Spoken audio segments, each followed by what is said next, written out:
ये है मेरे पास Redmi 9 पावर और इसमें प्रॉब्लम है, वो मैं आपको चेक करके दिखा देता हूँ। फिलहाल ये अभी ऑन है, लेकिन इसमें होता क्या है, अगर हम इसको कभी कभी ऑन करते हैं तो ये पूरा ऑन तो हो जाता है लेकिन तुरंत रिस्टार्ट हो जाता है।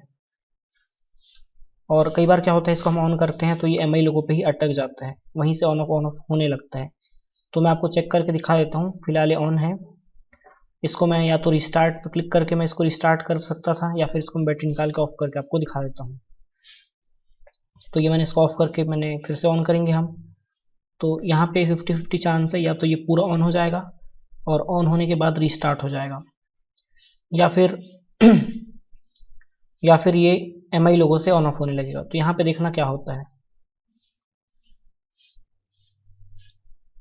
काफ़ी देर तक तो यहीं अटका रहेगा, और जैसा कि आपने देखे MI लोगो ऑटोमेटिक बंद होके आ गया फिर से, ये देख सकते हो आप।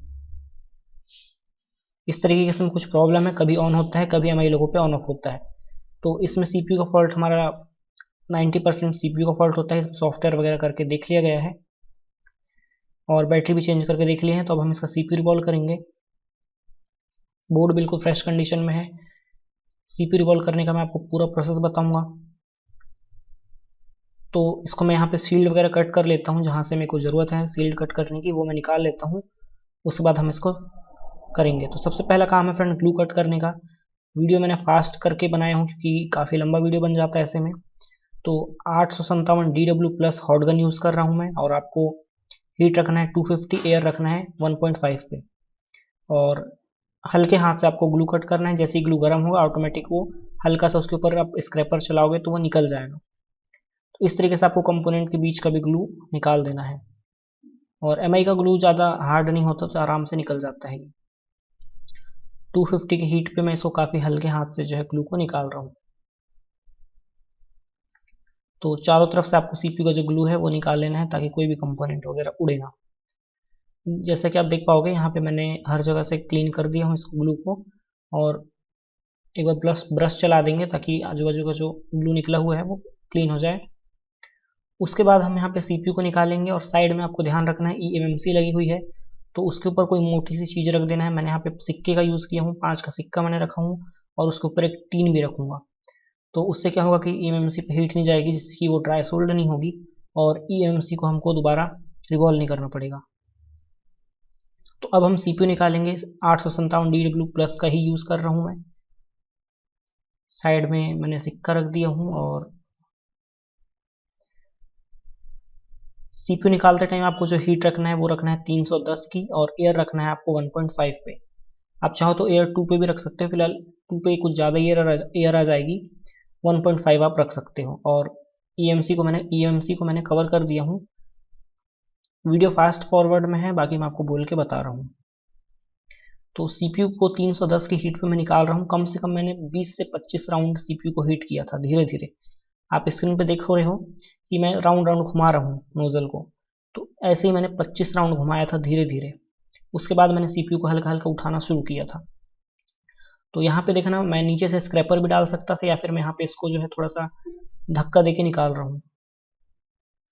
तो जब अच्छे से CPU हीट हो जाता है तो ऐसे धक्का देने से भी आराम से निकल जाता है। बाकी ज़्यादा सेफ तरीका है कि आप CPU के अंदर स्क्रैपर डालो हल्का सा, उसके बाद उठाओगे, तो वो भी एक अच्छा तरीका है। तो मैंने लगभग 20 से 25 राउंड हीट किया था। उसके बाद मैंने इस तरीके से इसको जो है हल्का सा धक्का के सहारे CPU को उठाया हूँ, और CPU निकालने के लिए मैं कोई फ्लक्स पेस वगैरह भी यूज़ नहीं किया हूँ। तो आपको इस प्रोसेस में जो है, अगर आप ऐसा निकालते हो तो आपको ज़्यादा जोर नहीं लगाना है। जब CPU चारों तरफ से अच्छे से हीट हो जाएगा तो हल्का सा धक्का लगाओगे तो उठ जाएगा CPU। जैसा कि आपने देखा, मैं धीरे धीरे इसको जो है धक्का दे दे के देख रहा था ये निकलने लायक हुआ है या नहीं। तो जब हीट हो जाएगा तो खुद ही निकल जाएगा हल्के से धक्के लगाने पे। और CPU निकलने के बाद हम सबसे पहले बोर्ड को क्लीन कर लेंगे।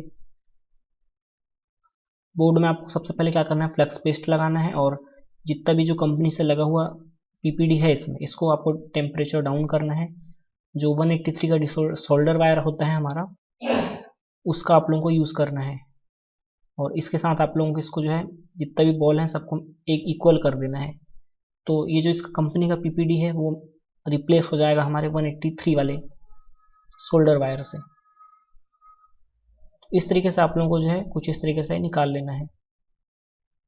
और थोड़ा बहुत जो ग्लू होता है वो आयरन से ही साफ हो जाता है, किनारे किनारे का, फिर कहीं पे ज़्यादा ग्लू है थोड़ा बहुत आयरन से ही वो क्लीन हो जाता है। तो इस तरीके से आप लोगों को सारी बॉल्स पे जो है अपना 183 लगा देना है। उसके बाद यहाँ पे डिसोल्डर वायर से आप लोगों को आराम आराम से क्लीन करना है, ज़्यादा दबाव नहीं देना है, हल्के हाथों से चलाना है। मैंने वीडियो को फास्ट कर दिया हूँ इसलिए आपको ऐसा देखने में लग रहा होगा, काफ़ी मैं तेज कर रहा हूँ। फिलहाल ये प्रोसेस काफ़ी स्लो किया हूँ मैंने, फास्ट होने के कारण आपको ऐसा दिखेगा। तो सारे बॉल्स का टेम्परेचर कम करने के बाद इस तरीके से डिसोल्डर वायर चलाएंगे, और डिसोल्डर वायर चलाने से भी काफ़ी हद तक हमारा जो है ग्लू क्लीन हो जाता है। उसके बाद जैसे सारी बॉल्स फ्लैट हो जाती है तो आपको एक बार ब्रश से क्लीन कर देना है, तो जितना भी एक्स्ट्रा ग्लू जो निकला था हमारा वो सब क्लीन हो जाएगा। अब हम क्या करेंगे, अब जो एक्स्ट्रा ग्लू बचा हुआ है बोर्ड में जो कि नहीं निकल पाया है उसको हम स्क्रैपर ब्लेड का यूज़ करके निकालेंगे। और यहाँ पे मैं हीट यूज़ कर रहा हूँ 230 की, 230 की हीट है मेरी, एयर है 1 पे, और ये जो एक्स्ट्रा ग्लू बोर्ड पे लगा हुआ है इसको हम निकाल लेंगे। तो जिस ब्लेड से मैंने सीपीयू निकाला था उसी ब्लेड से मैं जो है ग्लू को भी निकाल रहा हूँ। आपको ज़रा सा भी प्रेशर नहीं देना है, जैसे ही ग्लू गर्म होगा खुद ब खुद वो निकलते जाएगा। हल्का सा आप इसको ऊपर उसके स्क्रैपर चलाओगे तो ग्लू निकलने लगेगा। जैसा कि आप देख पाओगे इजीली ग्लू हमारा निकल रहा है। इसी तरीके से चारों तरफ का ग्लू हम साफ कर लेंगे। और जो बॉल्स हैं यहाँ पे देखो बीच में कुछ ग्लू ज़्यादा लगा हुआ है तो यहाँ पे भी हम क्लीन कर लेंगे। और जब भी आपका एक्स्ट्रा ग्लू निकाल लो आप स्क्रैपर से, उसके बाद एक बार फिर से पेस्ट लगा के इसको एक बार फिर से डिसोल्डर वायर चलाना है। उससे क्या होगा, जो बॉल्स हमारी अच्छे से डिसोल्ड नहीं हो पाई थी वो भी सारी फ्लैट हो जाएगी। आयरन आपको यूज़ करना है 350 टू 360 की हीट पे यूज़ करना है बोर्ड पे। और जब आप सीपीयू क्लीन करोगे तो आपको यूज़ करना है 340, 330 टू 340 आप रख सकते हो। बोर्ड पे काम करने के लिए मैंने जो हीट यूज़ किया था वो है 355 की आयरन की। तो इस तरीके से मैं एक डिसोल्डर वायर चला लूँगा ग्लू पूरा क्लीन करने के बाद। उसके बाद हम इसको क्लीन कर लेंगे। और एक बार आप लोगों को देख लेना है कहीं पे और एक्स्ट्रा ग्लू थोड़ा बहुत रह तो नहीं गया। फिलहाल हमारा क्लीन हो चुका है। और आपको एक बात और ध्यान देना है कि जब आप ग्लू वगैरह सारा कुछ क्लीन कर लोगे और बॉल्स सारी फ्लैट हो जाएंगी तो देखना है आपको कहीं पे ब्लैक ब्लैक बॉल्स तो नहीं दिख रही है। अगर वैसी बॉल रहेगी तो आपको उसको सही करना पड़ेगा। तो यहाँ पे कुछ कोंटे पे जो है कुछ बॉल्स मेरे को यहाँ पे ब्लैक ब्लैक दिख रही है, तो उसको आप लोग क्या करना है, इस तरीके से तार वाला ब्रश आता है, बहुत हल्के हाथों से आप लोगों को घिसना है। आप लोगों को बस इतना घिसना है कि हल्का हल्का उन पे जो ब्लैक लगा हुआ था, ब्लैक ब्लैक कार्बन, वो बस हल्का सा हट जाए। बाकी आपको ज़्यादा स्क्रैच नहीं करना है, उसमें ज़्यादा जोर से नहीं लगाना है क्योंकि फिर वो स्क्रैच हो जाएगा बोर्ड। तो हल्के हाथों से मैंने उसके ऊपर तार वाला ब्रश चला दिया जिससे कि जो ब्लैक ब्लैक कार्बन था थोड़ा थोड़ा हट गया। बाकी आपको पूरा हटाने की ज़रूरत नहीं है, ऐसा नहीं है कि आपको पूरा स्क्रैच करके उसको गोरा करना है, ऐसा नहीं है। अब हम सीपीयू क्लीन करेंगे। सीपीयू क्लीन करने के लिए सिंपल है, हॉट गन आपको रखना है 300 पे और एयर रखा हूँ मैंने 2 पे, और इस तरीके से गोल गोल आपको चलाते जाना है। तो जैसे ही आपका जो सीपीयू पे लगा हुआ पीपीडी मेल्ट होने लगेगा तो ग्लू इजीली क्लीन हो जाएगा। जैसे कि आप देख रहे हो मैं हॉट गन से सारा ग्लू क्लीन कर रहा हूँ। मैंने यहाँ पे किसी भी डिसोल्डर वायर प्लग्स कुछ यूज़ नहीं किया। 300 की हीट है मेरी, मैं चारों तरफ लगातार अपना जो नोजल है वो घुमाते जा रहा हूँ और इस तरीके से ब्लेड से मैं इसको हटा रहा हूँ, जिस ब्लेड से सीपीयू निकाला था वही ब्लेड। तो बीच में जो पीपीडी है हमारा मेल्ट नहीं हो रहा था जल्दी, तो 300 की हीट पे ज़्यादा हीट करोगे आप थोड़ी देर घुमा घुमा के तो वो मेल्ट हो जाएगा और इजीली निकल जाएगा। आप थोड़ा सा प्रेशर भी लगा सकते हो इस पर। जब ग्लू क्लीन हो जाए तो आपको फिर से सोल्डर वायर का यूज़ करना है और जितनी बॉल्स है सभी में सोल्डर लगा देना है इस तरीके से। अब इसको हम डिसोल्ड कर देंगे।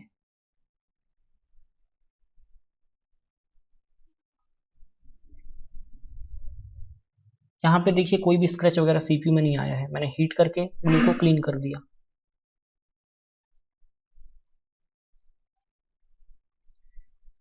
और उसके बाद जब ग्लू वगैरह अच्छे से क्लीन हो जाए तो अब देखिए यहाँ पे बहुत सारी बॉल्स ऐसी है जो ब्लैक ब्लैक दिख रही है।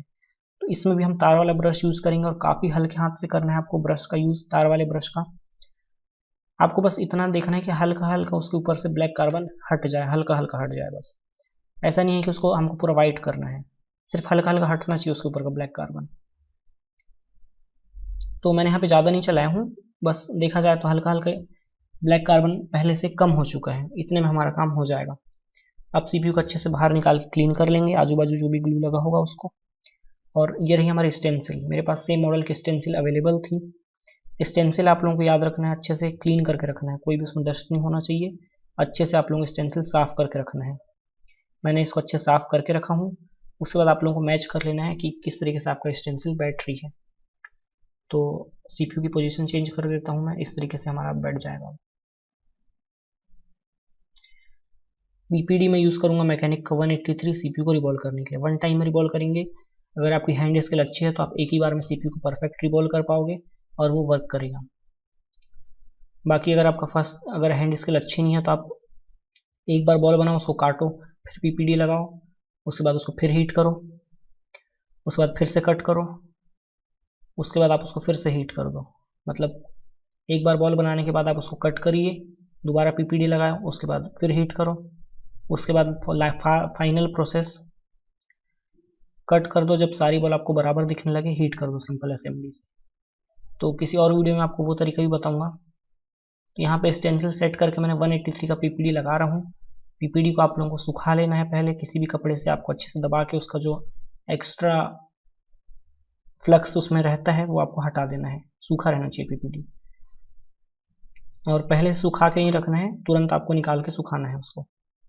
तो मैंने अच्छे तरीके से पीपीडी लगा दिया। उसके बाद एक साइड से आपको हीट करते जाना है, धीरे धीरे सारी बॉल्स बन जाएंगी।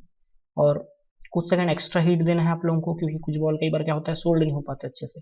तो कुछ देर आप एक्स्ट्रा हीट दोगे तो वो भी सोल्ड हो जाएगी सीपीयू के साथ। तो रिवॉल्व हो चुका है हमारा, अब सिंपल है। देख सकते हो मैंने बिना किसी ट्विजर का यूज़ किए स्टेंसिल उठाया और आसानी से उठ गई। इसका मतलब हमारा सीपीयू परफेक्ट रिवॉल्व हुआ है। यहाँ पे मेरे को स्टेंसिल को उठाने के लिए किसी भी चीज़ का यूज़ नहीं करना पड़ा। तो सीपीयू हमारा परफेक्ट रिवॉल्व हो चुका है। आप लोग देख लेना कहीं कोई कचरा वगैरह तो नहीं है। तो बिल्कुल फ्रेश है हमारा सीपीयू, इसको मैं बाहर निकाल लूँगा।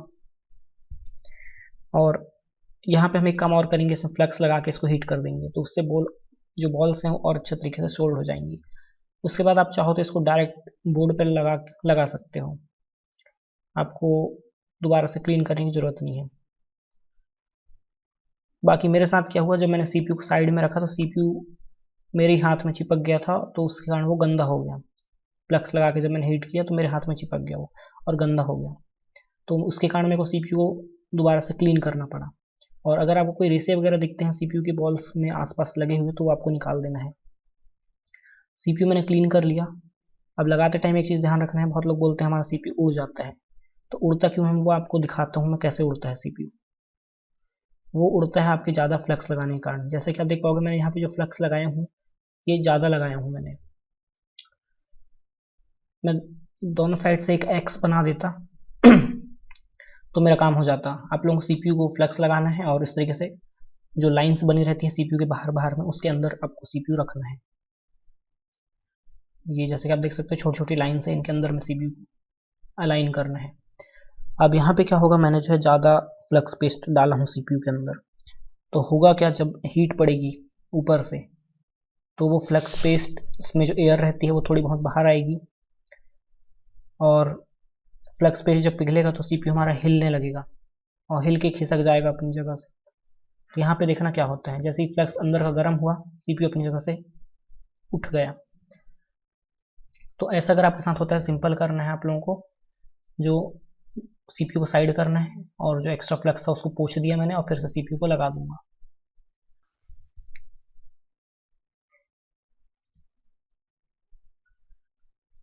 तो अब यहाँ पे सीपीयू हमारा नहीं हिलने वाला अपनी जगह से, क्योंकि इसमें फ्लक्स पेस्ट हमने एक्स्ट्रा जो फ्लक्स था उसको हटा दिए हैं।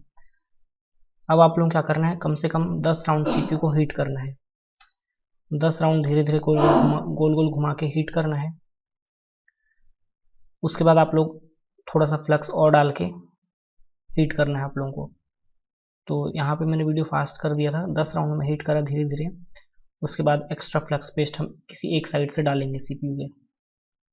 उसके बाद फिर से हीट करेंगे जब तक चारों तरफ से फ्लक्स पेस्ट बाहर ना आ जाए।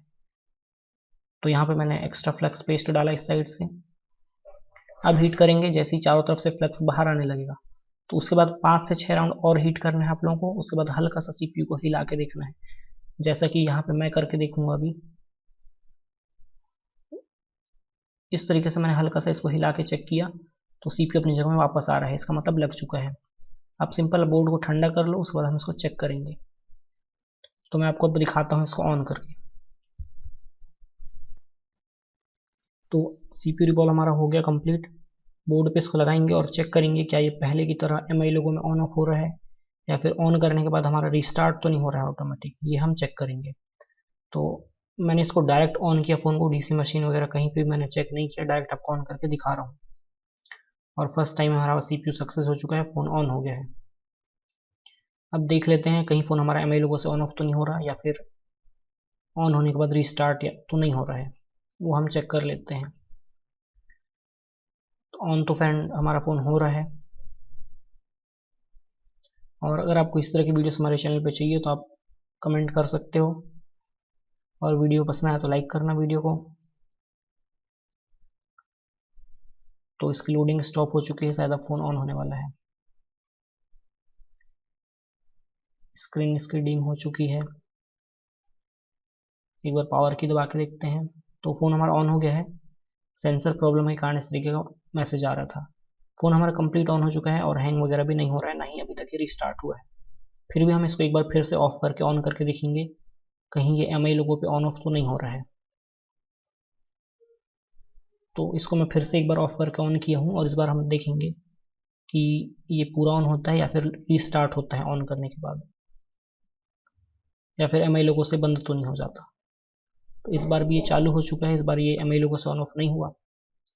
पावर की दबाएंगे, सेंसर का एरर आ रहा है, इसको साइड करेंगे और फ़ोन हमारा इस बार भी कंप्लीट ऑन हो चुका है और ये रीस्टार्ट भी नहीं हो रहा है। तो फ्रेंड हमारी प्रॉब्लम सॉल्व हो चुकी है। ये था आज का वीडियो, और मैं आपको इसका मॉडल दिखा देता हूँ एक बार फिर से। Redmi 9T है, ये 9 पावर 90 एक ही रहता है।